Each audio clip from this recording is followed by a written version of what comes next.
안녕하세요. 운동열입니다. 복지는 비용일까요? 투자일까요? 지금 한국 사회는 이 질문 앞에 서 있습니다. 하지만 더 중요한 문제는 따로 있습니다.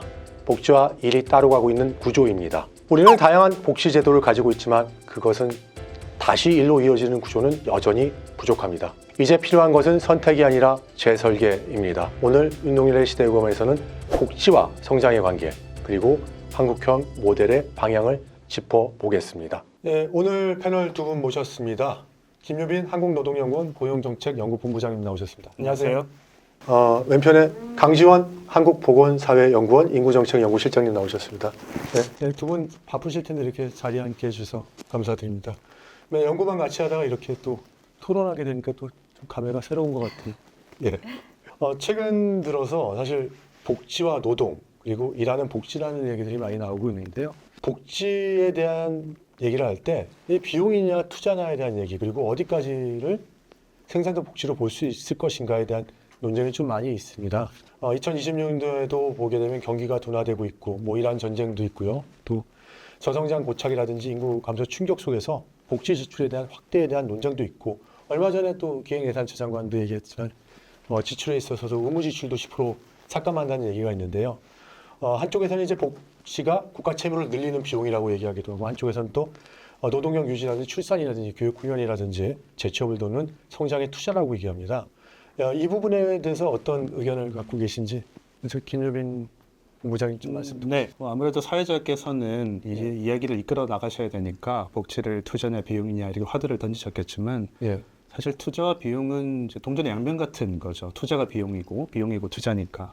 다만 우리가 그 동전을 한 면만 계속 바라보느냐 아니면 양면을 같이 바라볼 수 있느냐가 아마 핵심일 거고요. 다시 말해서 일자리가 복지로 이어지는 선순환이 이루어지는지 이게 좀 핵심일 것 같아요. 그래서 이 말씀하신 이제 생산적인 복지를 우리가 한번 일하는 관점과 접목시켜서 좀 판단해 보자면 그걸 이제 판단하는 몇 가지 기준이 있을 것 같아요. 첫 번째 기준은 일자리의 관점이다 보니까 취업이라든지 근속을 늘리는지가 아마 첫 번째 기준일 것 같고요. 두 번째 기준은 그 와중에 일자리의 연계가 개선되는지, 다시 말하면 일자리 매칭이 수요적인지가 될 것이고요. 또 그 과정에서 근로자가 개인의 숙련이나 역량을 쌓을 수 있는지, 이게 이제 근로자 차원에서의 아마 판단 기준일 것 같고, 나머지 하나의 판단 기준은 지금 어쨌든 그 복지가 비용인지 여기에 있어서 이제 화두가 되는 것은 아무래도 미래 세대의 부담이 증가되는지 이 부분일 것 같아요. 그래서 부담이 될 수밖에 없지 않을까요, 지금 상황에서? 그렇죠. 하지만 이거를 최대한 어떻게 하면 세대 상상의 관점에서 세대 간 형평성을 어느 정도는 잡아주는 관점에서 이루어지는지 이게 좀 핵심일 것 같거든요. 그래서 이러한 판단 기준을 가지고 생산적인 복지가 무엇인지를 한번 정의해 보면 어떨까 합니다. 저희 실장님은 이쪽 부분을 많이 다루고 있잖아요. 조금 전에 저희 김 본부장님께서 말씀하셨는데 미래 세대와 연계시키는 부분에 대해서도 연구를 최근에 많이 하고 계시잖아요. 네. 이 부분에 대해서는 어떻게 생각하세요? 먼저 말씀을 이렇게 드리면 좋을 것 같아요. 저희 이제 복지를 하는 사람들은 2021년 기준으로 한국의 공공사회복지 지출이 GDP 대비 15.2%인데요. 이 수준이 얼마나 높으냐라고 단정적으로 말하기는 좀 어려울 것 같아요. 한국의 경우에는 과거에 이제 7, 8%대에서 15.2%까지 굉장히 이제 급격하게 증가한 것은 사실입니다. 그렇지만 이제 OECD 국가들하고 비교했을 때 여전히 낮은 수준이죠. OECD가 어느 정도 수준 되나요? 평균이 24% 수준. 그럼 아직까지도 좀 저희가 10% 정도가 낮은 거네요. 그래서 이제 평균보다도 현저히 낮고 그 국가 순으로 랭킹을 매겼을 때도 거의 끝에서 OECD 국가에서 끝에요. 과거에는 꼴찌였지만 꼴찌보다는 지금 이제 좋아지긴 했는데요. 그런 상황 속에서 이제 공공사회복지 지출이 어디에 지출이 되는지는 한번 살펴볼 필요가 있을 것 같아요. 이제 본부장님도 말씀하셨지만 일하는 사람의 근속을 늘리거나 아니면 일하지 못하는 사람들에게 일을 대신하는 소득을 보장해주는 방식 이런 여러 가지 이제 근로와 관련되는 복지들을 투자하는 쪽에 지출의 비중이 높다면 아마 우리가 이렇게 비용이냐 투자냐라고 고민하는 부분이 조금 줄어들 것 같습니다. 하지만 사실은 그것보다는 이제 보편적인 국민들에게 제공하는 보건 서비스라든지 노령 쪽의 지출이 워낙 비중이 크다 보니까 여전히 투자로 느껴지기보다는 이제 시혜성으로 느껴지는 부분이 조금 더 있을 것 같고요. 보편적인 국민을 대상으로 하는 보건 서비스의 경우에도 지출의 70% 이상이 이제 노인 쪽 지출이다 보니까 어떻게 보면 복지는 선순환적인 관점에서 예. 미래 세대에 대한 투자 비용으로 써지기를 원하지만 실제 비용은 이제 상당 부분 이제 조금 다른 쪽으로 예. 어차피 지금은 세대 간 형평의 문제도 중요하지만 이제 과거에 일했던 분들에 대한 예우도 중요한 시점이니까요. 그렇게 지출되는 상황에서 이제 투자냐 비용이냐 하는 이야기가 계속해서 화두가 될 수밖에 없을 것 같아요. 그래서 최근에 이제 저희가 저출산 관련한 연구들을 계속 이제 추진을 하다 보니까 복지가 투자의 개념으로 이제 선순환해야 된다는 것에 대해서는 좀 강한 인과관계를 저희가 확인할 수 있고요. 그런데 그런 측면에서 예전처럼 영유아에 초점을 맞출 것이냐, 예. 예, 그 부분에 대해서는 사실 연구자 간에 좀 견해가 다른 게 사실입니다. 영유아 부분보다는 이제는 저희가 학령기 아동과 청소년 그리고 청년까지 범위를 조금 넓혀야 되지 않냐. 그것이 이제 복지의 투자적 개념에서 적절하지 않느냐 하는 얘기들이 논의가 되고 있고요. 그 부분을 지금 우리의 공공사회복지 지출의 구성하고는 조금 맞닿아 있지 않다 보니까 약간의 괴리감은. 근데 지금 있는 것 실장이 같습니다. 말씀하신 얘기를 듣다 보면은 만약에 이제 이 구조적인 조정이 필요하면은 어느 부분에서는 좀 낮춰야 되고 그렇죠 어느 부분에서는 높여야 되는 것들도 있잖아요. 네. 그리고 추가적으로 지금 조세 부담률에 대한 얘기를 안 할 수가 없는데 네. 대부분의 OECD 국가 같은 경우는 조세 부담률이 좀 높은 편이잖아요. 네. 그럼 지금 이 상황에서는 국민들의 조세 부담률을 높여야 될 수가 있거든요. 네. 그런 부분들까지 고려한다면 참 쉽지 않은 결정일 것 같긴 한데요. 네, 맞습니다. 그래서 조세 부담률을 어느 정도 저희가 유지할 것이냐, 증가를 시킬 예. 것이냐 그런 중요한 화두도 이제 더 이상은 지나치기 어려운 시점이라고 생각이 예. 되는데요. 하지만 첫 번째로 저희가 지금 당장 할 수 있는 일도 신경을 써야 될 것 같아요. 그 부분을 저희는 이제 지출의 효율화 부분이라고 보고 있습니다. 아, 지출 네. 효율화. 네. 제가 그렇게 좋아하는 말은 아니지만 또 효율화라는 얘기를 또 딱 말씀해 주시네요. 예. 네. 전 네. 재정 안정화라고 얘기하고 싶긴 한데. 예. 저희도 이제 좋은 표현으로도 생각해 볼 수 있지만 예. 어떤 재정의 조정 기능을 강화하는 것이라고 생각할 수 있는데 정말로 제대로 쓰고 있는지에 대한 의문이 드는 사업들이 있을 수 있어요. 그리고 1970년대부터 사회보장 제도가 급격하게 발전하면서 예전에 있던 제도가 수요가 사라졌는데도 기억 사업은 남아 있는 계속 거. 유지되는 예. 경우가 있죠. 그리고 또 하나 말씀드리고 싶은 것은 1970년대 저희가 사회보장 제도 형성할 때 시기만 해도 60년, 70년대는 유소년 부양비가 10% 가까이 10 정도의 굉장히 높은 수준이었어요. 예. 근데 지금은 굉장히 이제 낮은 수준으로 떨어졌죠. 수준이 예. 예, 그래서 그런 부분들을 고려할 때 예. 재정의 조정 기능은 필요한 예. 상황이고 예. 그리고 재정의 조정 기능을 할 때 가장 우선순위는 현재 있는 지출에서 우리가 잘 쓰고 있는지에 대해서 한번 네, 연구자만이 짚어보자. 아니라 국민들까지 한번 지켜볼 필요는 네. 있을 것 같습니다. 저희 김민 박사님 또 본부장님께 말씀드리고 싶은 게 사실 최근 들어서는 이제 언론에서도 현금 지원성들 있잖아요. 그 복지도 이제 민생지원금이라든지 현금성 복지에 대한 확대 요구에 대한 부분들이 있고 아까 처음에 말씀하신 것처럼 진짜 일자리 역량 강화가 더 중요하다. 전 그런 말씀을 좀 축을 듣고자 하는데 아까 저희 실장님 말씀처럼 청년층이라든지 중장년층, 뭐 고령층마다 필요한 지원도 좀 다를 것 같아요. 네. 이런 부분들에 대해서는 어떻게 이 현금성 지원과 일자리 매칭이라든지 직업 훈련 투자 같은 경우를 해야 될지에 대한 부분 방향성 같은 거 한번 그냥 방금 이제 투자와 비용 간의 관계에 대해서도 우리가 이야기를 나눴듯이 예. 사실 현금 지원과 일자리 훈련 투자도 대립 관계로 보기보다는 그렇죠. 보완 관계로 보는 게 더 적절할 것 같아요. 다만 시기별로 또는 또 계층별로 이제 정책 수요가 다르다 보니까 어떠한 정책 수요를 갖고 있는지 그리고 또 경우에 따라서는 어떠한 정책이 더 선행되어야 되는지 아마 그 부분에 좀 차이가 있을 것 같거든요. 그래서 말씀하신 대로 일단 전체적인 관점에서는 경기 국면을 좀 고려하는 게 적절하지 않을까 싶어요. 그래서 침체기에는 아무래도 고용 안정성이 위협을 받을 수밖에 없으니까 이제 생계 안전적인 기능을 해야 되고 거기에 있어서는 통상적으로는 현금 지원이 보다 생산적이라는 이제 평가를 많이 받고 있는 것이고요. 우리가 최근에 겪었던 코로나19 같은 경우도 고용 충격이 워낙 극심했기 때문에 그렇죠. 고용 안정 자금이라든지 고용 유지금 같은 것들을 이제 대응했던 것이 그런 사례의 일환이라고 볼 수가 있겠고. 굉장히 효과적이긴 했잖아요, 사실은. 그럼요. 당시에. 네. 예. 우리나라가 다른 나라들에 비해서도 상당히 코로나에서 빨리 회복한 나라로 평가가 그렇죠. 되고 있는 것도 그런 고용안정자금이라든지 고용유지 지원금의 기능이었다고 저도 평가를 하고 있고요.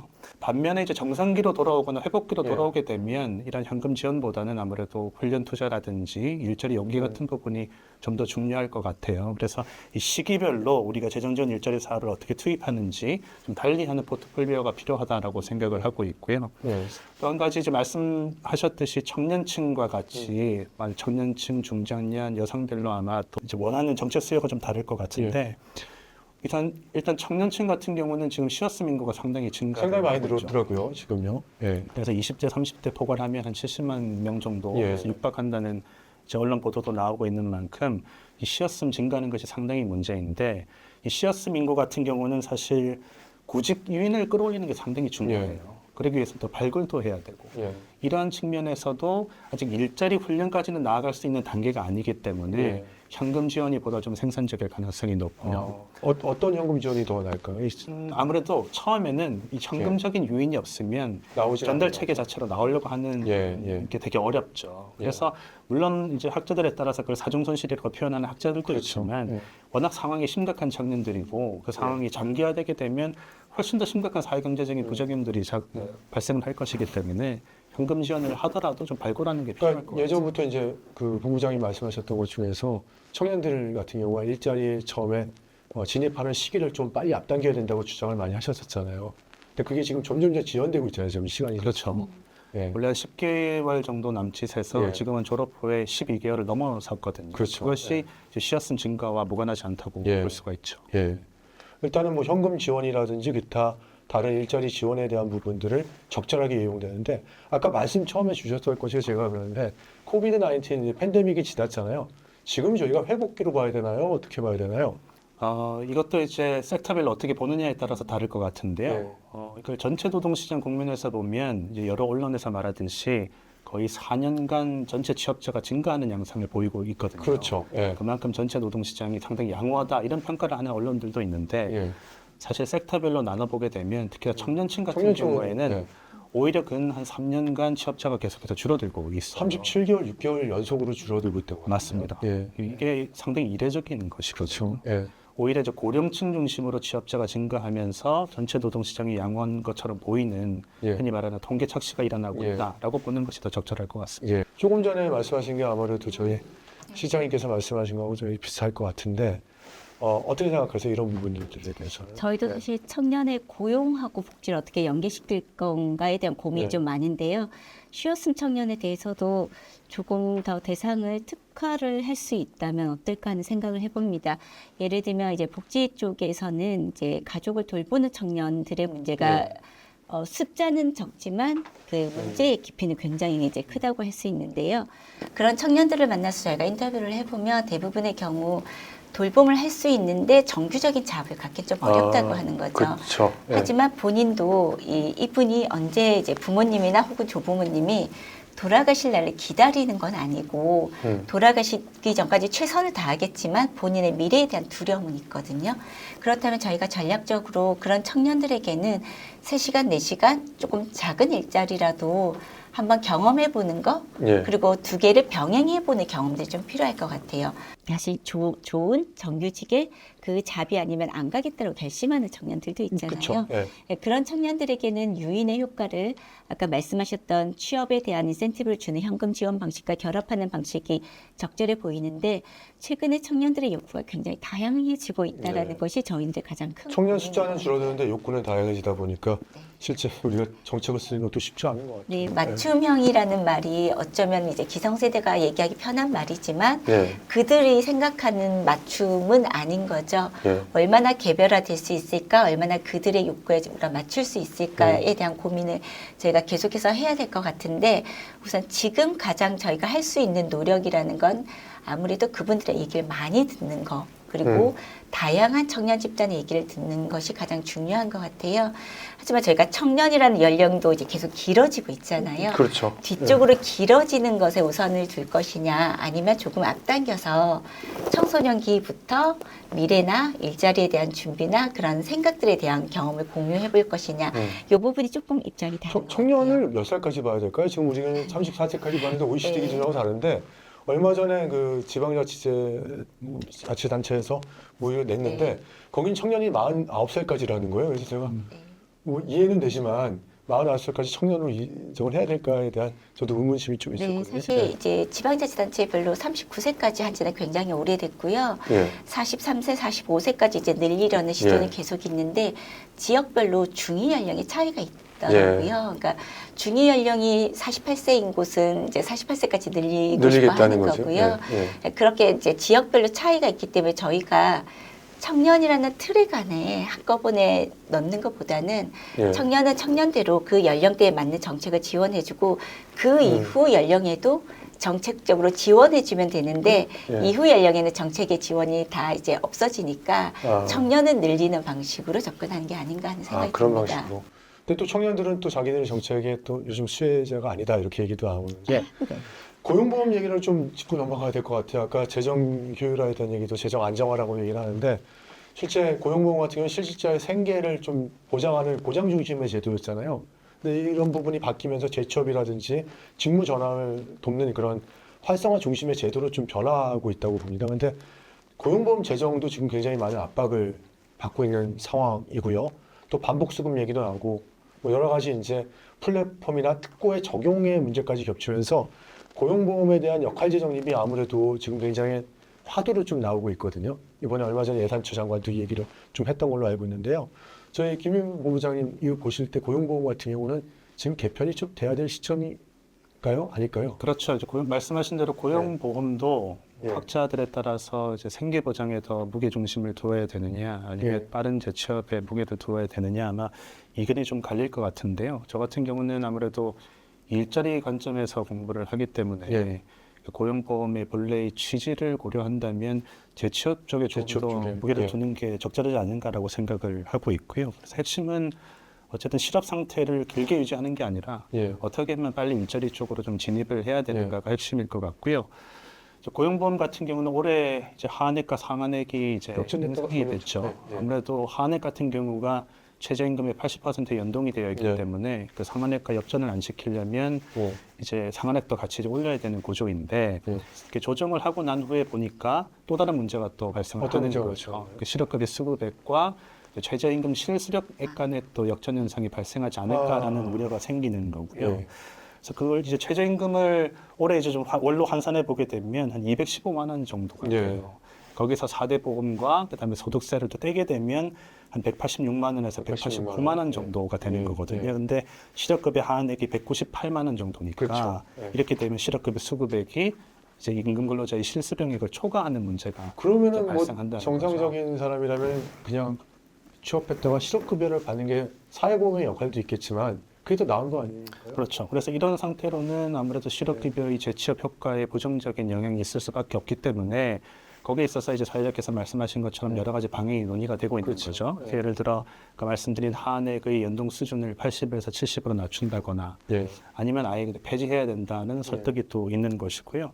더불어서 또 반복 수급자에 대한 이제 감액을 해야 된다거나 아니면 조금 더 다른 접근으로 대면 출석 의무를 강화하거나 실업 인정 기간을 조정한다거나 이러한 개편들이 있어야지 실업급여의 재취업 효과를 다시금 좀 시도적으로 돌릴 수 있지 않을까. 지금 본부장님 말씀대로 보면은 우리가 6만 6천 원에다 6만 8,100원을 올렸잖아요. 근데 그 차이 때문에 올해는 좀 넘어갔어요. 또 근데 또 문제점에 대해서 말씀하셨는데 이 장기적으로 봤을 때 지금 현재 제도 갖고 이걸 다 받아줄 수 있을까에 대한 좀 의문점이 많이 생기더라고요. 사실 고용보험 같은 경우가 실업을 하면서도 충분하게 이제 다른 직업 뭐 교육을 받으면서 준비할 수 있는 그런 여력이 돼야 되는데 또 그런 역할도 또 제대로 못하는 것들도 좀 있더라고요. 기간이 길지 않다 보니까. 그래서 전반적인 제도 개편이 필요할 텐데 우리 실장님 보시기엔 좀 어떠세요?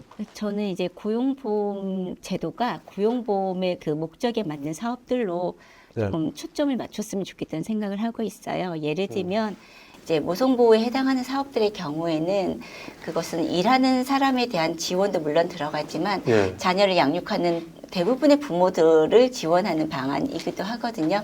근데 고용보험 가입 여부, 그 고용 지위에 따라서 예. 일가족 양립이라든지 모성보호에 이제 격차가 발생하는 부분에 대해서는 저희는 이제 전 국민을 대상으로 하는 제도와 고용보험에서의 포함하는 제도 간의 격차가 발생하는 것에 대한 우려는 좀 있습니다. 그래서 고용보험이 아까 말씀하셨던 이제 소득 쪽의 보장과 재취업에 조금 더 초점을 맞춘다면 저희는 이제 모든 부모가 모든 자녀를 양육하기에 좋은 환경을 만든다는 개념에서의 제도가 고용보험에 포함되어 있는데 그 제도는 조금 다르게 생각해 봐야 되지 않냐 하는 생각이 드는 거죠. 왜냐하면 이제 고용보험 기금에서 감당할 수 있는 사업들이 아닌 거죠. 지금도 일반회계 일부분이 들어오고는 있지만 그 부분이 계속 이제 기하급수적으로 늘어나서 고용보험에 부담이 될 수도 있는 거죠. 예전에 저희가 그 연구를 할 때 보면은 2019년, 20년도만 해도 모성보호기금 개정에 2조 2천억이었던 걸로 기억나요. 근데 올해 보니까 5조 2천억이더라고요. 근데 이것들이 더 올라가게 되면 6조, 7조까지도 지금 얘기가 나오고 있고 좀 의문감이 하나 생겼던 건 뭐냐면은 이 고용보험을 가입한 대상자들 대상으로 해서 모성보호기금에 대한 것들이 지원됐잖아요. 네. 그럼 전 국민을 확대하게 되면 사실 고용보험으로 이 부분을 다 커버할 수 있을까에 대한 이슈들도 있고 또 지금은 그런 상태는 아니지 않습니까? 네. 일부만 그렇게 돼 있고 일반회계가 1년에 한 5천억 정도 네. 계속 투입되고 있는데 그 금액은 변하지 않고 있거든요. 네. 그럼 이 부분에 대한 해결책이 좀 있어야 되는데 좀 심도 있게 좀 아마 정부에서도 논의하지 않을까에 대한 생각이 들긴 하는데 가장 중요한 부분은 고용보험이 무엇에 초점을 맞춰서 제도 개편하느냐에 따라서 저희도 이제 연동되어서 보긴 하겠지만 예.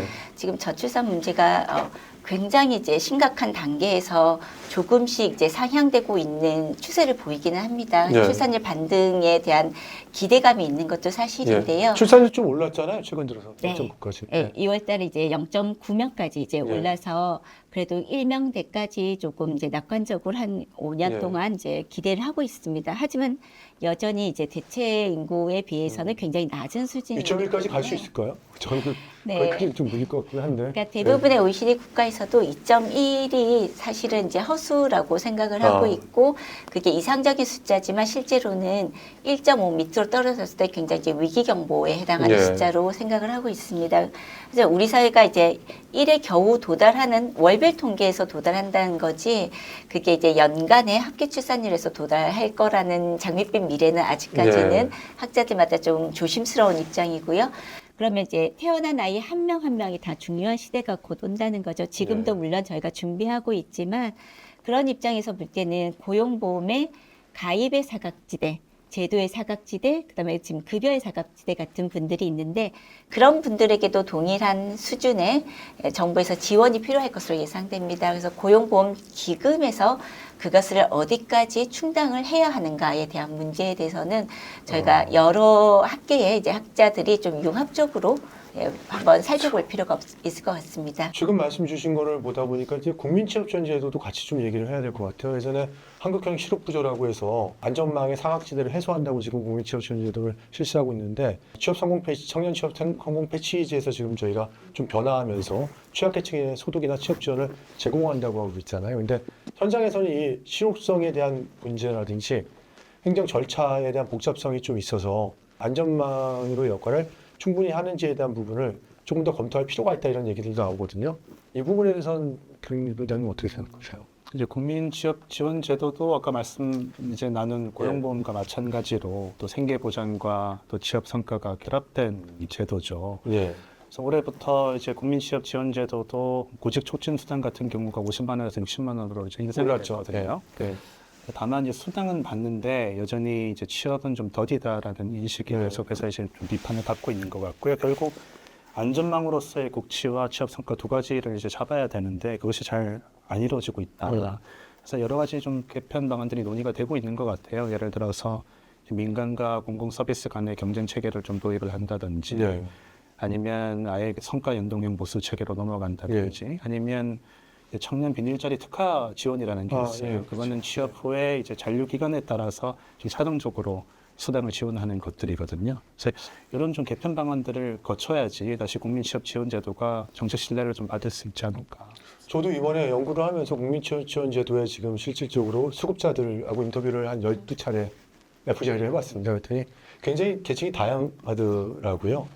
이 각각이 아까 우리 강 실장님 말씀하신 것처럼 이 뭐 맞춤형 지원이 국민지원제도도 필요하지 않을까에 대한 생각을 했으면 사실 워크페어라든지 권리로서의 복지에 대한 얘기를 상당히 많이 해왔잖아요. 근데 복지 수급자들 같은 경우가 이건 저희 시장님께 먼저 여쭤봐야 될 것 같은데 구직 활동이라든지 직업 훈련이라는 사회 참여를 요구해야 된다는 주장도 있고 또 복지를 조건부 권리로 만들어서 낙인을 강화하는 비판이 동시에 좀 비판을 하고 있잖아요.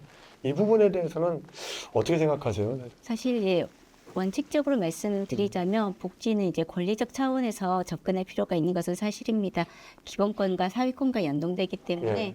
하지만 실제 이제 제도를 시행하는 과정이나 그 계속해서 빈곤에 늪에 있는 분들을 만나서 저희가 얘기를 들을 때 적절한 기회가 보장됐는지에 대한 의문점도 있습니다. 기회 보장. 예. 예를 들면 저희가 형식적으로 사회활동에 참여해야 된다라고 표현할 예, 예. 때와 예. 실제로 그분이 하고 싶은 혹은 관심이 있는 사회활동의 기회가 주어졌을 때가 약간 차이가 있죠. 예. 그런데 우리가 지금 만든 제도 안에서 여러 가지 제도는 다 있습니다.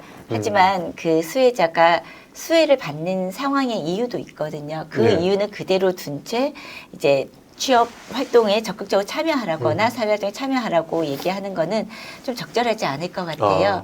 오히려 실제로 그 사람 혹은 그 가구에 대한 접근을 한다면 무엇 때문에 지금 이 상황에 놓여 있는지에 대한 면밀한 분석이 이제 복지 쪽에서는 통합 사례 관리라는 측면에서 상담을 좀 깊게 하는 방향이 있습니다.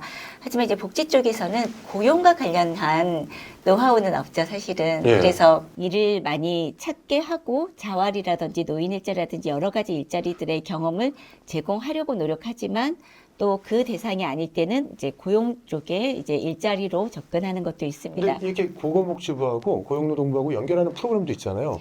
네. 실질적으로 1년에 뭐 한 7,000명 정도 되나요? 네. 그 정도 인력들을 실제 고용센터에서 네. 뭐 우리 상담사분들이 취업을 시키려고 하고 하는데 그 부분이 되게 쉽지 않게 일자리 매칭한다고 들었어요. 네. 네. 실제로 복지 쪽에서 굉장히 긴 시간을 가지고 상담을 하는 거거든요. 여러 번 방문하고 예. 여러 가지를 많이 이제 적극적으로 얘기해야지 할 수 있는 국가의 제도들을 많이 설명해 줄 수 있다 보니까 저희 쪽에서 상담을 길게 했는데 예. 구직 활동으로 가는 상담은 그거에 비해서는 또 잘 모르는 사람한테 또 얘기를 해야 되는 상황이 발생하는 거죠. 그리고 아무래도 일자리와 관련된 상담은 일을 할 수 있느냐, 어떤 일을 할 수 있느냐, 어떤 경험이 있느냐와 관련된다면 저희 수혜를 조금 길게 받았던 분들은 이미 일을 해본 경험이 없거나 그쵸. 일을 해본 지 너무 오래되었던 거죠.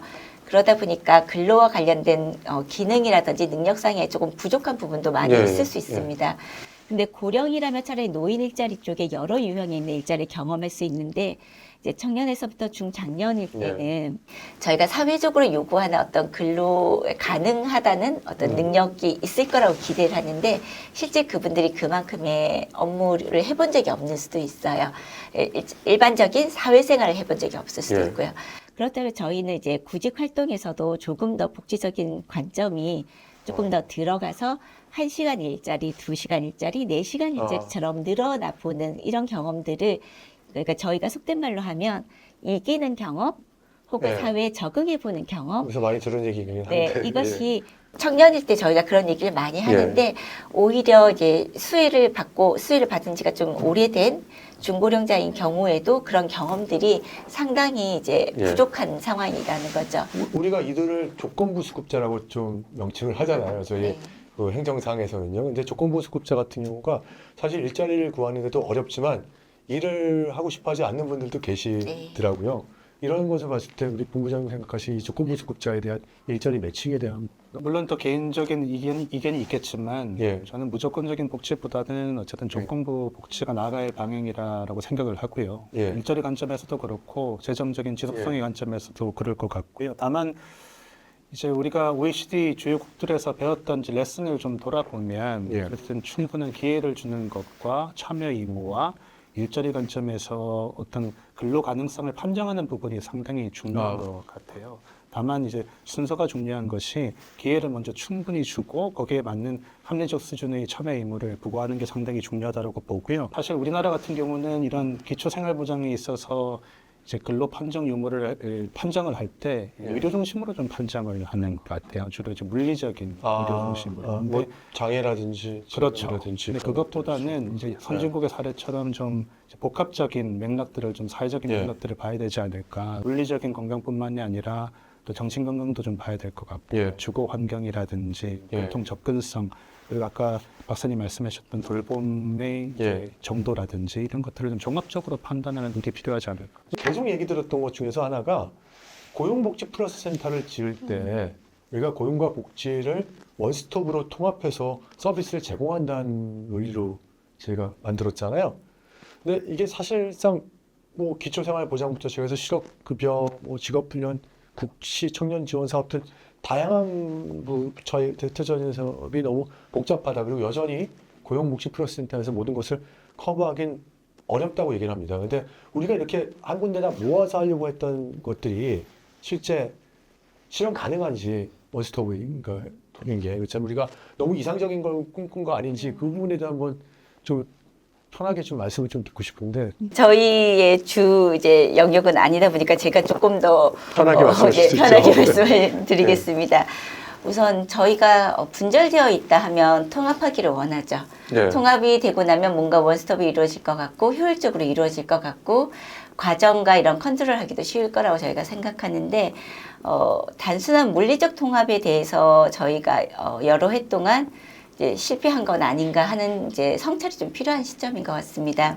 예를 들어 복지하고 고용의 원스톱 서비스가 여전히 한 지붕 두 가족으로 따로 산다라고 생각을 하게 네. 되고 어떤 통합 사정의 의미보다는 각각의 이제 영역에서의 상담이 주를 이루다 보니까 실제로 수급자라든지 수혜자 되는 분들이 이게 각 부처의 사업이다라고 인식하진 않고 하나의 서비스라고 생각하지만 마찬가지로 하나의 복지 서비스라고 생각을 하시는 거죠. 예. 그러다 보니까 고용과 고용센터에서 이제 일자리와 관련한 상담을 했는데 또다시 읍면도 와서 복지 상담을 하게 되면 예. 왜 사람을 두 번 오게 하냐. 네, 예. 이런 식의 얘기들도 있기 때문에 실제로 일자리와 관련한 통합 상담이라는 게 실제화되지는 않았던 것 같아요.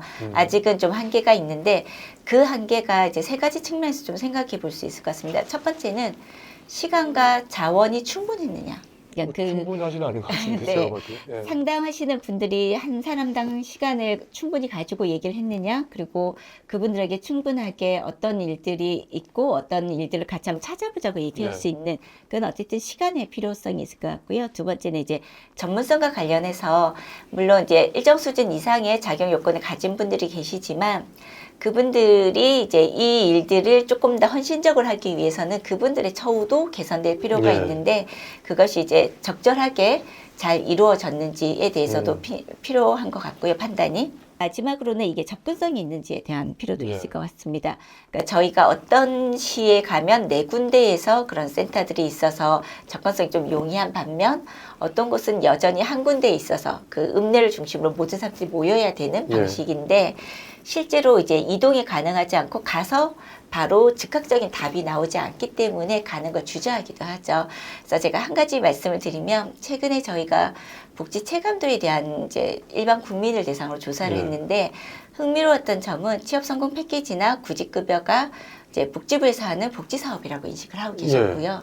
두 번째는 이제 그 신청하신 분들에게 전달 체계나 접근성의 용이성을 물어봤더니 멀어서 가기 힘들다는 얘기가 여전히 많이 아. 나오는 거죠. 지역에서 많이 그런 얘기를 하는 거죠? 네, 수도권은 사실 큰 문제는 큰 문제 없었고요. 없죠. 예. 그리고 이제 이동하고 결정이 빨리 되지 않는 점, 이제 결정에서 탈락했는데 그 탈락에 혹은 이제 결정이 되지 않는 지연의 사유를 적절하게 들을 수 없었다는 점. 아, 이런 점들이 여전히 피드백이라든지 내가 네. 왜 이렇게 되지? 네, 뭐 단순히 업무가 늦어져서 지연되는 건지 예, 예. 아니면 이제 아예 탈락이 돼서 나는 가망이 없는 건지 이런 것들에 대한 피드백이 아직 오지 않은 상태인 사람들이 많은 거죠. 그래서 저희가 이런 조사를 해보면 복지하고 고용이 완전히 분리되었다고 생각하지는 않습니다. 사실 네. 큰 복지 안에 고용도 같이 들어가 있는 부분이라고 생각을 하는데 어떻게 잘 조절하느냐는 한두 개 센터 설치하는 것만으로는 안 될 것 같아요. 그러니까 실장님 말씀대로 더 복잡해지는 게 저도 이제 사회반을 저희 같이 다 했었으니까 네. 말씀드리지만 복지 사이드하고 고용 사이드가 있지만 어떤 나라들은 고용과 복지를 또 묶어놨잖아요. 우리는 분리해놨다 보니까 이런 부분도 발생할 수 있을 것 같은데 저희 본부장님께서는 이쪽 부분에 대한 들어가 어떠시죠? 저도 생각은 크게 다르지 않고요. 예. 뭐 충분한 이제 서비스의 연계에 대한 숙고 없이 물리적인 통합이 좀 먼저 이루어졌기 때문에 고용복지 플러스 센터가 말씀하신 것처럼 한 지붕 두 가족이라는 비판을 받고 있는 것 같고요. 다만 또 그 과정에서 여러 또 고용 서비스 연구하시는 분들의 예. 아주 많은 노력 끝에 고용복지센터가 들어선 거라서 약간 좀 함부로 또 말씀드리기는 또 어려운 측면이 있는 것 같아요. 다만 어쨌든 너무 이 연계에 대한 고민 없이 물리적인 통합을 하게 되면 오히려 현장에서 혼선이 더 초래될 것 같다는 생각은 가지고 있고요. 근데 중요한 거는 물리적인 통합보다는 국민 한 사람 한 사람이 하나의 서비스처럼 여겨지게 하는 게 중요한 것 같아요. 그래서 그게 물리적인 통합이 아니라 프론트엔드에서는 원스톱처럼 느끼게 해주는 거, 국민과의 접점을 넓혀주는 게 첫 번째일 거고, 두 번째 같은 경우는 이제 뒷단에서 이제 백엔드에서 각 기관마다 데이터를 연계한다든지 행정을 연계하면서 그 맞는 서비스로 이 사다리를 갈라주는 게 중요할 것 같아요. 그래서 물리적인 통합보다는 그 기능적인 측면을 어떻게 연계하고 각 고용과 복지 간의 이 서비스 품질 자체를 어떻게 좀 격차를 줄이는지 그게 핵심이 아닐까. 쉽지 않더라고요. 우리 같은 경우는 대형 센터 중심으로 좀 이루어져 있고 또 지역에 이제 지방소멸대학으로 제가 평가하다 보면은 지역 같은 경우 이런 게 없다 보니까 소형 센터 중심으로 또 브랜치를 놓기도 하고 또 방문하는 출장소를 두기도 하잖아요. 그래서 상당히 정부에서 노력을 하고 있는데 또 방식이 그 유럽 국가하고 또 다른 것 같아요. 유럽 국가는 프랑스 같은 경우를 봐도 저도 고용복지플러스센터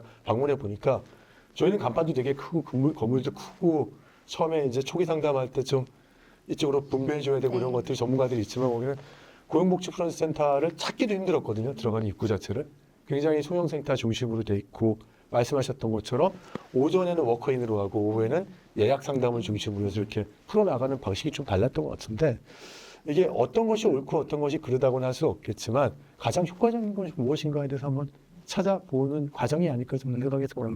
뭐 여러 선진국들의 사례를 좀 참조할 수는 있겠죠. 물론 뭐 각 나라마다 처한 사정이 다르기 때문에 그런 이제 선진국의 모델을 그대로 가져오기는 어렵겠지만 어느 정도는 한국적인 사정에 맞게 좀 변화시키면서 이럴 필요가 있지 않은가 싶어요. 그래서 말씀하신 것처럼 독일의 사례가 아마 그런 사례가 아닌가 싶은데 독일도 고용과 복지, 뭐 실업급여와 다 이렇게 구분되어 있었던 분절된 구조였었는데 이제 하르츠 개혁을 통해서 연방고용청으로 다 이렇게 연방청으로 이렇게 합친 구조가 된 거잖아요. 거기서 높게 평가를 받고 있으니까 그래서 한번 이제 고용복지 플러스 센터를 넘어서 이제 지급과 이제 고용 서비스까지 다 한번 연계시키는 그런 개혁 구조를 한번 만드는 것도. 그러려면 이제 노동부가 있었다가 고용노동부가 됐고 뭐 복지부가 있는데 이런 구조를 어떻게 다시 한번 재개편을 국가 그 입법하고도 연결되니까 이 부분 구조 개혁에 대한 부분은 이게 나와야 되는데 지금 본부장이 말씀하신 거를 듣다 보니까 북유럽의 이제 유연 안정성이라는 플렉스큐리티라는 얘기가 지금 많이 나오고 있고 독일 하르츠 개혁에 대한 것들이 한국에 통할 수 있느냐에 대한 얘기들이 한국 물론이고 해외 학자들도 많이 얘기를 하고 있는데요. 사실 유연한 고용과 강한 안전망을 결합한다는 얘기에 대한 얘기들 많이 나오고 있지만 실제 우리 대통령께서도 사실 고용 유연성을 높이겠다고 얘기했지만 최근 나오는 정책을 보면 유연성을 높이는 정책보다는 사실상 좀 더 강화하는 정책들이 나오다 보니까 이 부분이 어떻게 같이 이루어질 수 있을까에 대한 부분 그리고 한국은 또 특수성이 있잖아요. 대기업하고 중소기업의 격차가 독일처럼 적지 않고 이중 구조가 점점 늘어나고 있는 부분도 있고 자영업자 비율도 훨씬 높잖아요. 저희가 20% 정도. 그렇죠. 이건 너무 높은 수준인데 여건이 다른데 어떤 모델로 가는 것이 한국에 적절할지에 대한 부분들을 그래도 이쪽은 먼저 얘기해 주시는 게 고부장이죠. 어쨌든 말씀하신 것처럼 각 나라가 처한 사정이 워낙 다르잖아요.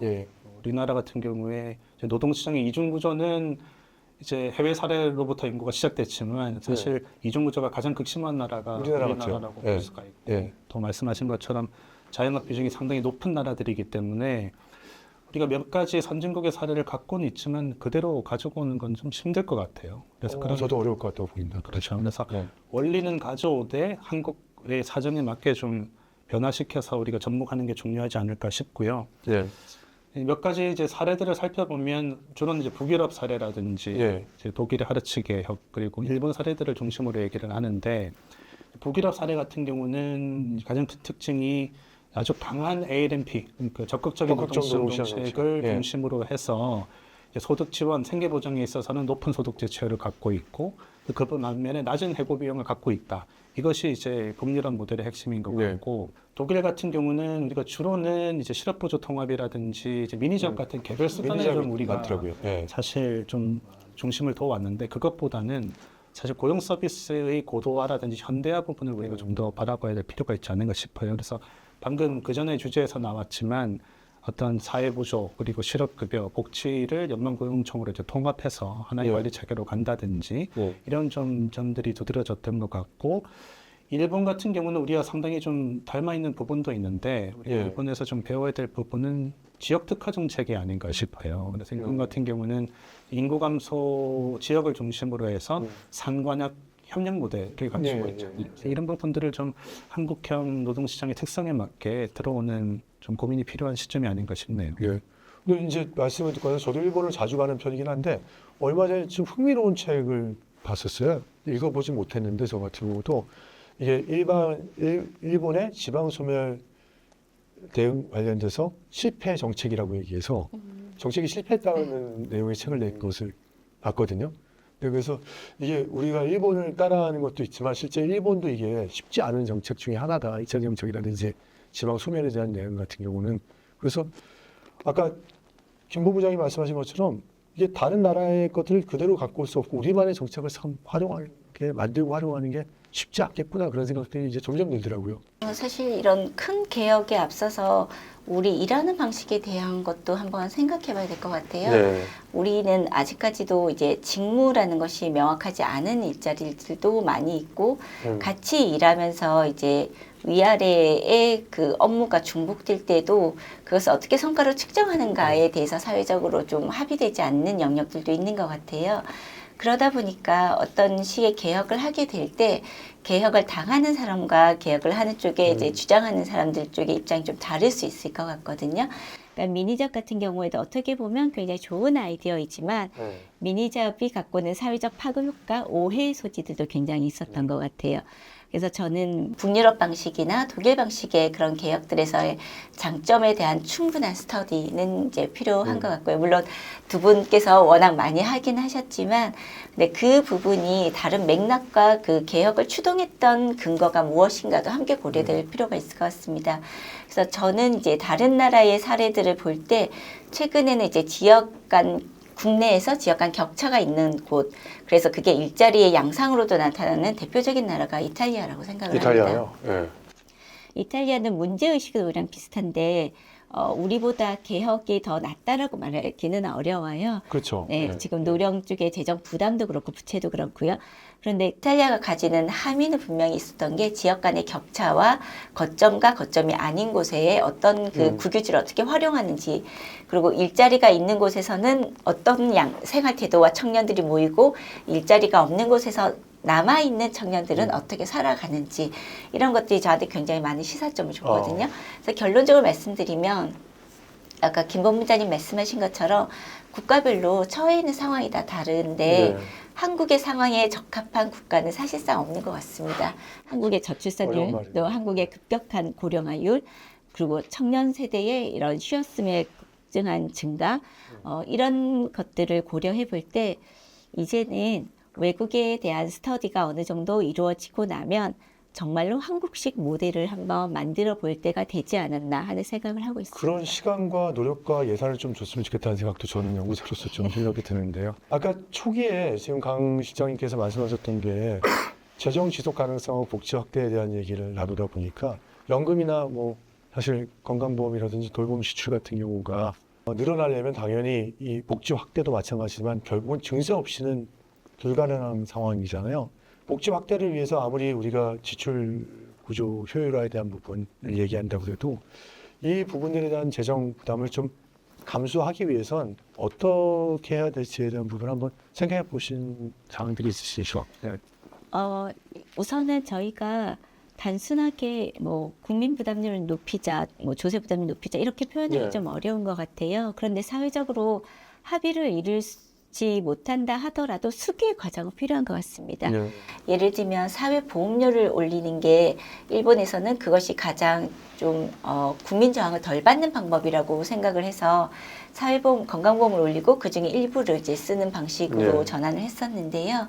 그것이 가지는 어떤 법적 근거라든지 이런 부분에 문제가 있었습니다. 그러니까 우리나라도 여러 가지 조금 창의적으로 생각해 볼 때인 것 같아요. 그러니까 예를 들면 제 경우에는 기존에 저희가 상속세라는 부분이 있는데 그 네. 상속세를 일반 조세에 포함시켜서 저희가 쓰고 있는데 상속세는 미래 세대에 대한 상속으로 저희가 고려해서 별도로 좀 분리해서 미래 세대에다 남겨주는 사업과 관련된 돈을 좀 쓰는 것이 어떨까? 그럼 저희 조세 재정이 좀 타격을 받지 않을까요? 네, 상속세. 타격은 네, 받을 수밖에 네. 없는데요. 그런데 상속세와 관련해서는 폐지 논의도 있었고 그렇죠. 예. 여러 가지 다른 나라와 비교할 때 저희가 차이가 좀 큰 부분이라서 굉장히 우리나라의 특수한 상황이죠. 그래서 상속세를 뭐 무조건 돈을 다 10조를 다 저희가 저출산 정책에 넣겠다 이런 내용은 네. 아니고요. 상속세를 이제 어떻게 바라볼 건가의 가치의 문제라고 저는 생각을 하고 네. 있어요. 그래서 미래 세대의 상속까지도 우리가 사회적 상속이라고 생각할 수 있다면 그렇게 상속세를 꼬리표를 붙이는 방법도 생각해 볼 수 있을 것 같고요. 또 다른 방식으로는 저희가 굉장히 예민한 주제이긴 합니다만 혹은 고물가 뭐 이런 사치품과 관련해서의 세금은 부가가치세의 일반적인 부가가치세가 아니더라도 조금 더 이제 세율을 높이는 부분에 방법이요? 대해서 한번 네. 고려해 볼 필요가 있지 않을까. 물론 이런 여러 가지 아이디어들이 상당히 주세 저항도 있고 그것들이 이제 파급 효과도 크기 때문에 재정 당국에서도 굉장히 조심스러워하는 입장이고 저희도 아이디어를 던지고 무책임하게 그냥 가만히 있는 게 아니라 그 내용 하나하나에 대해서 사회적으로 이제 전문가분들을 모시고 수기하는 과정들을 이제 진행하고 있는데요. 어쨌든 저희가 여러 전문가들이 모여서 하는 얘기가 공통된 거는 재정에 대한 얘기를 피할 수는 없다.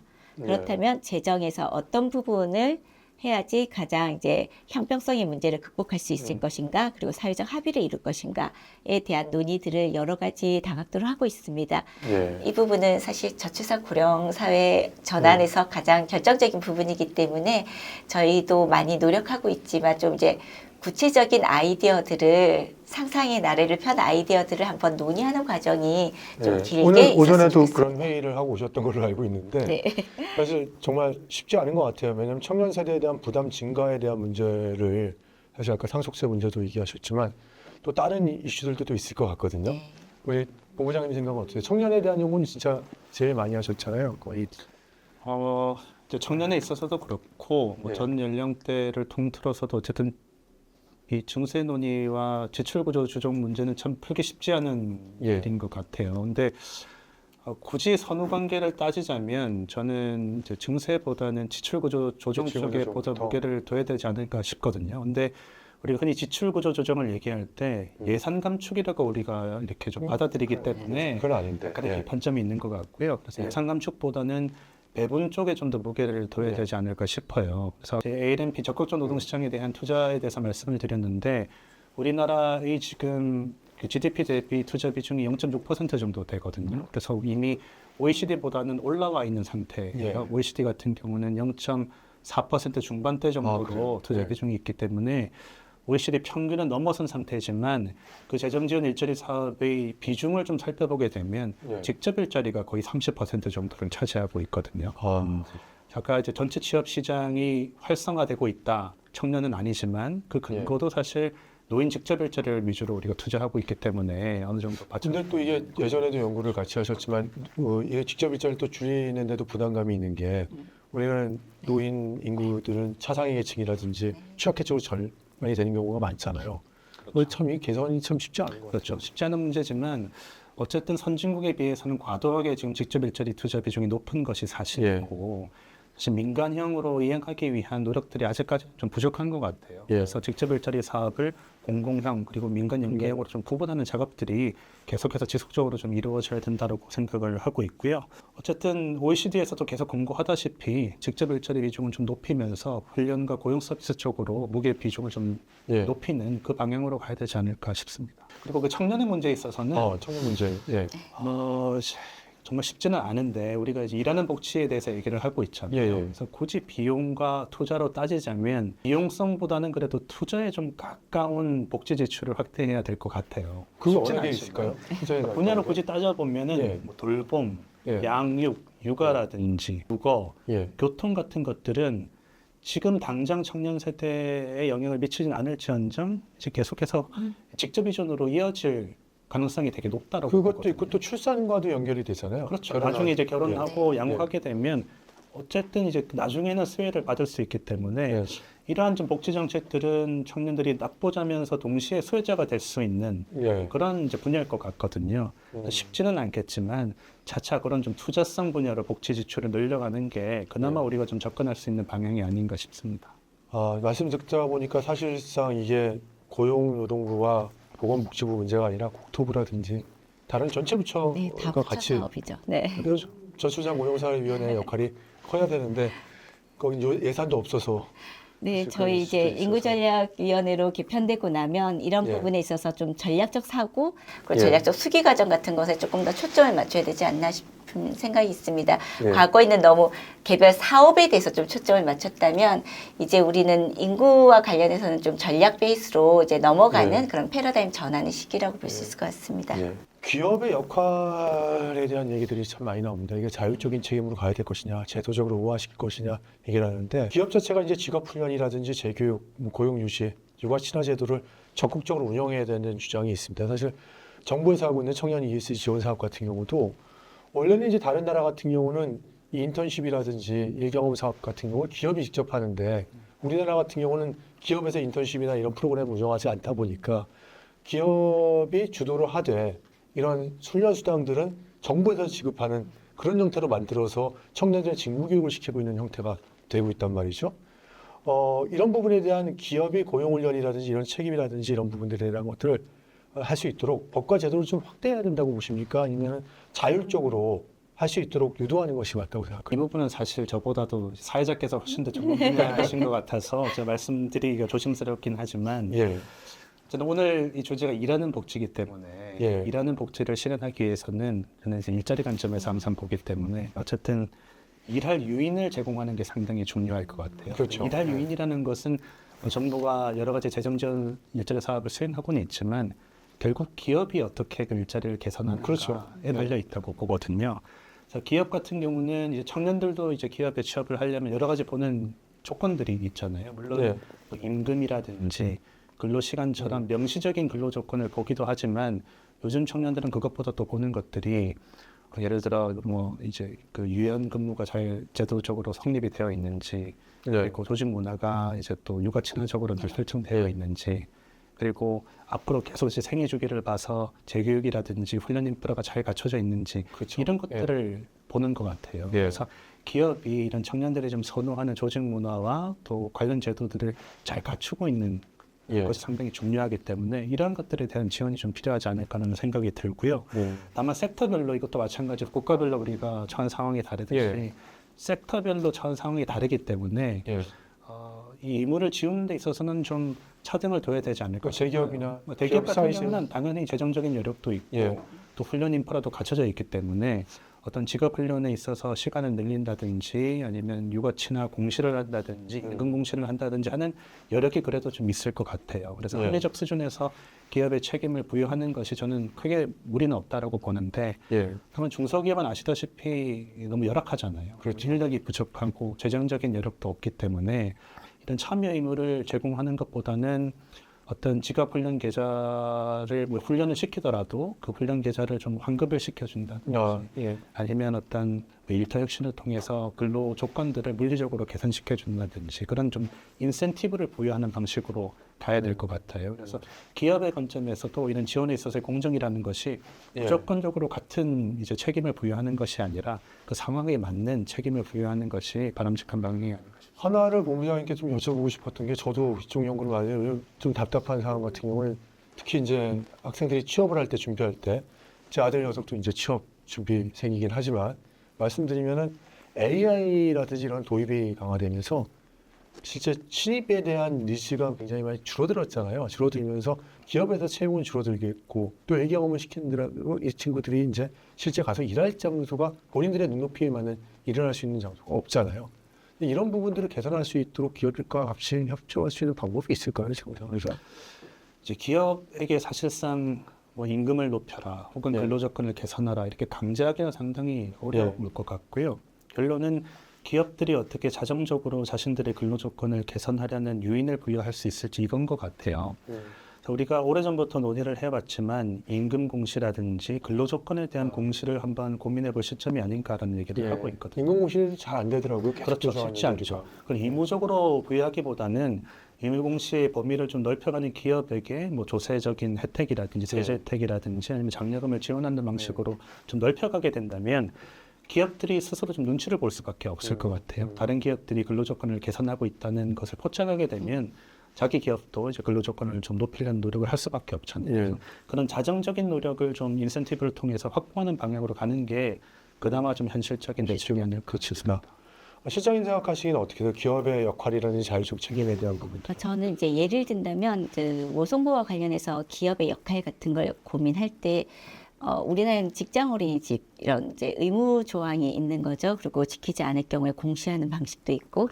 근데 그 방식이 적절한가에 대한 이제 고민들이 저는 좀 깊었습니다. 예를 들면 과거에 그 입사할 때 한참 입사가 이루어지던 시점에서는 아마 이용자도 많고 대상자도 많았을 거예요. 그런데 시간이 지나고 이제 입사하는 사람이 적어지고 이제 가족 구분으로 본다면 출산하는 숫자도 적어지는 기업에서도 직장 어린이집에 이제 의무 대상이 되는 거거든요.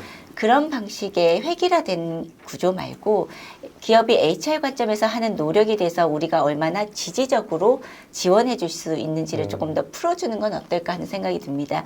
예를 들면 꼭 직장 어린이집을 없애도 된다 이런 표현이 아니라 우리 회사에 재직하는 근로자의 자녀를 우리가 잘 양육할 수 있도록 돕는 여러 가지 방법들이 있을 거예요.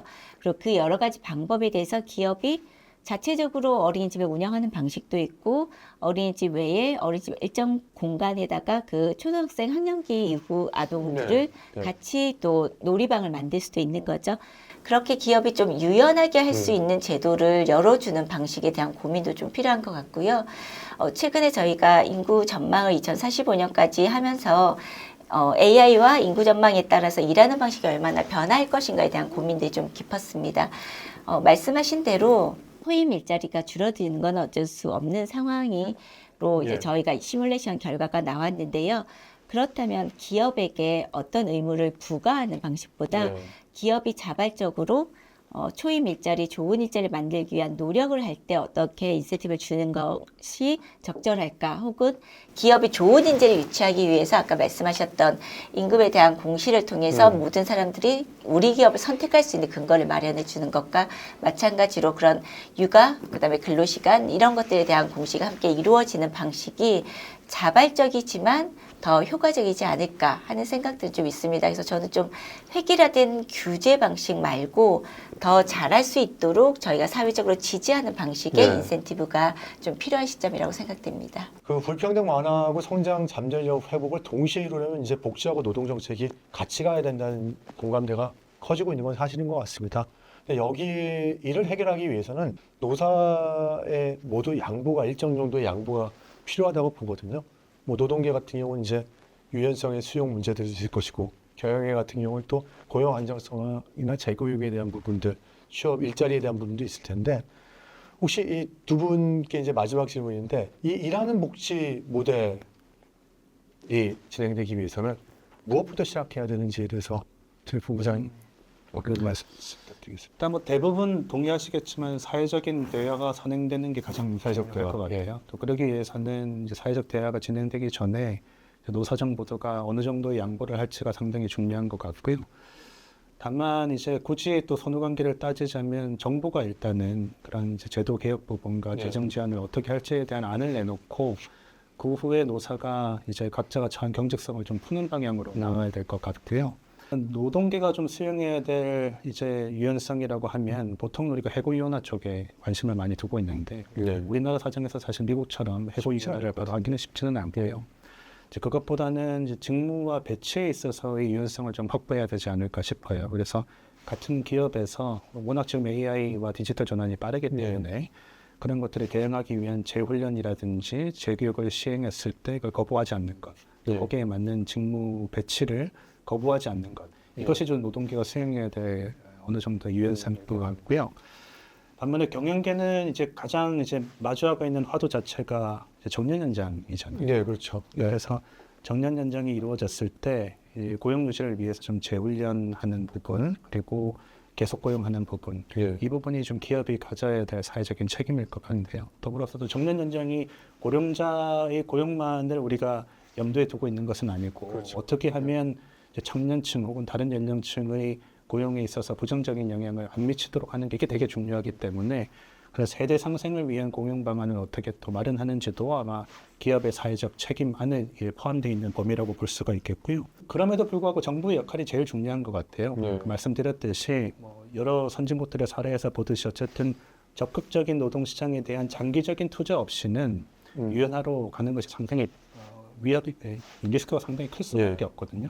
그래서 바로 유연화를 진행하게 되면 우리나라 노동시장 이중 구조가 그렇지 않아도 심각한데 양극화가 훨씬 더 벌어질 수가 있어요. 그래서 이 이중 구조를 해소를 위한 해소를 위한 그런 제도들을 병행하는 것이 가장 정부가 지금 시작해야 될 그런 논의의 시작점이 아닌가 싶습니다. 본부장님 말씀 듣고 나니까 최근 들어서 이제 뭐 노노 갈등도 좀 조짐이 있고 또 경우에 따라서는 실질적으로 이런 개선 노력에 대한 부분들을 또 이 원청 노조가 하청 노조에도 지원하는 부분도 있더라고요. 그래서 그런 부분까지도 같이 고민해야 되지 않을까 생각도 주신 것 같습니다. 시장님 보시기에 마지막 일하는 복지 모델 뭐부터 시작해야 할까요? 너무 어려운 주제일 것 같아요. 그런데 저는 이런 상상을 해봅니다. 복지와 고용이 우선 대화를 먼저 나눠야 되는 건 아닌가. 우리는 이제 일하는 사람 중심으로 생각을 하지만 일하지 않는 사람들에 대한 사회적 낙인이 있잖아요. 그러면 우리가 가지고 갈 가치는 무엇인가에 대한 고민이 전 좀 필요할 것 같아요.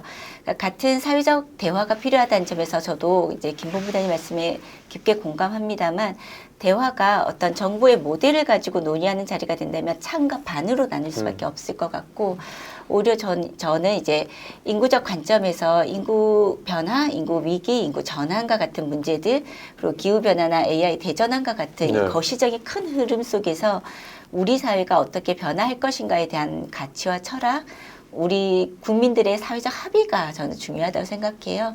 그 사회적 합의로 저희가 투표를 한 결과가 지금 정부와 대통령이라고 생각하기도 하고요. 그러다면 대통령이 지지하는 어떤 방식의 노동개혁이 있었을 텐데 그 노동개혁에 대해서도 저희가 사실 이제 심각하게 혹은 이제 자연스럽게 얘기하는 여러 가지 이제 사이드에서 얘기가 있어야 되는데 지금은 조금 경직적인 것 같아요. 어떤 구조화된 데서 대화를 하려는 그게 아니라 오히려 일하는 복지 혹은 일을 통한 복지, 일가 복지가 양립하는 사회가 되려면 일하는 사람도 존중받고 일하지 않는 사람도 일할 기회를 얻을 수 있는 사회여야 되지 않을까 하는 생각이 들고 일을 할 수 없는 사람에 대해서도 사회적 기여에 대해서 인정을 해야 된다고 생각하거든요. 그런 부분들이 저희가 좀 전환하는 시점에 있는 것 같아요. 그래서 이런 사회적 대화를 시작할 때 정부 중심의 관 주도의 대화도 필요하다면 저는 이제 학계 중심의 그리고 저희가 늘 했듯이 연구도 다양한 연구도 좀 이루어질 필요가 있는데 너무 급하게 연구의 결과가 내려고 하다 보니까 저희가 늘 마무리가 항상 좀 급하게 마무리가 되었잖아요. 저는 이번에는 좀 대화를 시작하는 단계부터 연구가 진행이 되면서 끝날 때까지 종결되는 좀 긴 호흡의 연구와 정책들이 이루어지면 어떨까 하는 생각이 듭니다. 두 분 말씀을 듣고 나니까 이제 다양한 관점에서의 의견 수렴도 중요하고 또 실제 주체라고 할 수 있는 노사장의 역할에 대한 부분들도 강조하셨던 것 같습니다. 바쁘실 텐데 두 분 다 또 세종에서 올라와 주시고 또 준비를 많이 해주셔서 좋은 대담이 된 것 같습니다. 다시 한번 감사의 말씀을 드립니다. 네, 감사합니다. 감사합니다. 감사합니다. 오늘의 논쟁의 핵심은 분명합니다. 복지는 나눔이 아니라 다시 일하게 하는 구조의 문제입니다. 현금이든 일자리든 중요한 것은 사람을 노동시장으로 다시 연결할 수 있느냐입니다. 방식에 대한 차이는 있지만 지금 우리에게 필요한 것은 지속 가능한 균형과 사회적 합의입니다. 이제 선택해야 합니다. 일하지 않아도 되는 복지가 아니라 일할 수 있게 만드는 복지로 갈 것인지. 지금까지 윤동열의 시대유감 윤동열이었습니다. 감사합니다.